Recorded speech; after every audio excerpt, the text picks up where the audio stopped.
বন্দে পুরুষোত্তমম। পরমপিতা রাতুল শ্রীচরণে প্রণাম জানিয়ে আপনাদের প্রতি প্রত্যেককে আনন্দিত জয় গুরু জানিয়ে শুরু করছি আজকের ইষ্ট প্রসঙ্গ। বর্তমান যুগে দাম্পত্য জীবনে নানান অশান্তি দেখা যায়। তার কারণ কি এবং তার কি সমাধান পরম প্রেমময় শ্রী শ্রী ঠাকুর আমাদেরকে দিয়েছেন, আজকের ভিডিওতে আমি এই বিষয় নিয়ে আলোচনা করব। শ্রী শ্রী ঠাকুর রাত্রে ভোগের পর গুল তাঁবুতে বসে আছেন।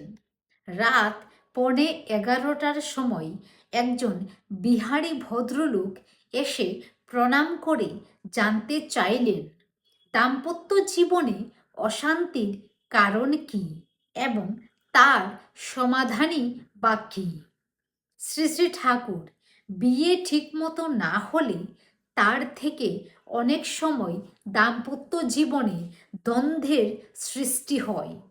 তবে পুরুষের উচিত শ্রদ্ধাহ চলনে চলা, আর স্ত্রীর ছোটোখাটো দোষ ত্রুটি ইগনোর উপেক্ষা করতে হয়।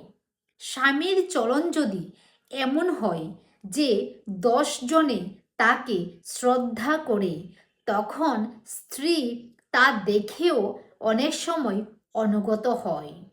তবে এই ধরনের পরিবর্তন হতে একটু সময় নেই।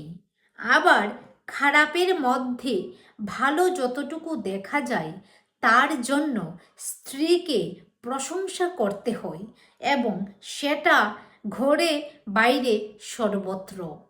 শ্রদ্ধা পুরুষেরও আত্মনিয়ন্ত্রণের সাধনা প্রয়োজন, যেমন করেছিলেন শিবাজি রামদাসকে ধরে, নচেত স্ত্রী তার কাছ থেকে বিহিত শিক্ষালাভ করে না। জয় গুরু।